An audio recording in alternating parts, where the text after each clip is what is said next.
Donc j'ai choisi d'évoquer l'histoire de ma vie de George Sand. Je suis un vrai passionné de la période romantique. George Sand est un personnage extraordinaire de cette époque.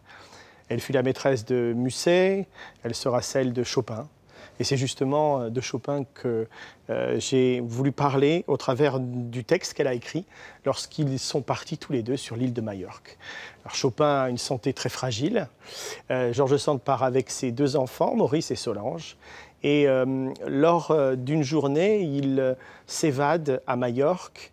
Et Chopin est resté dans la chartreuse qu'ils avaient réservée. Et il les attend alors que le temps et l'orage gronde. Et il pense qu'il ne reverra plus George Sand et ses enfants. Nous l'avions laissé bien portant ce jour-là pour aller à Palma, acheter des objets nécessaires à notre campement. La pluie était venue, les torrents avaient débordé. Nous avions fait 3 lieues en 6 heures pour revenir au milieu de l'inondation. Et nous arrivions en pleine nuit, sans chaussures, abandonnés de notre voiturin à travers des dangers inouïs. Nous nous hâtions en vue de l'inquiétude de notre malade. Elle avait été vive en effet, mais elle s'était comme figée en une sorte de désespérance tranquille. Et il jouait son admirable prélude en pleurant. En nous voyant entrer, il se leva en jetant un grand cri. Puis, il nous dit d'un air égaré et d'un ton étrange « Ah, je le savais bien que vous étiez mort !» Quand il eut repris ses esprits et qu'il vit l'état où nous étions, il fut malade du spectacle rétrospectif de nos dangers. Oui, je crois qu'on peut dire ça.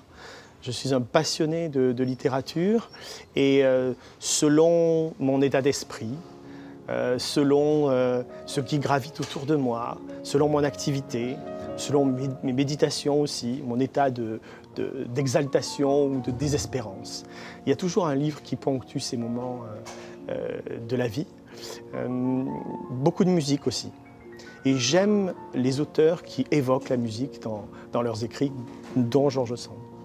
J'ai besoin d'un peu de douceur, d'atmosphère pour lire. J'ai besoin aussi d'un peu de calme. Je ne suis pas capable de lire dans le métro. Je suis trop distant de ce qui se passe. J'ai besoin vraiment de m'immerger dans l'écrit et quelque part de vivre un peu ce qui se passe dans le livre. Donc il faut une sorte de cocon pour que je puisse profiter à fond de mes lectures.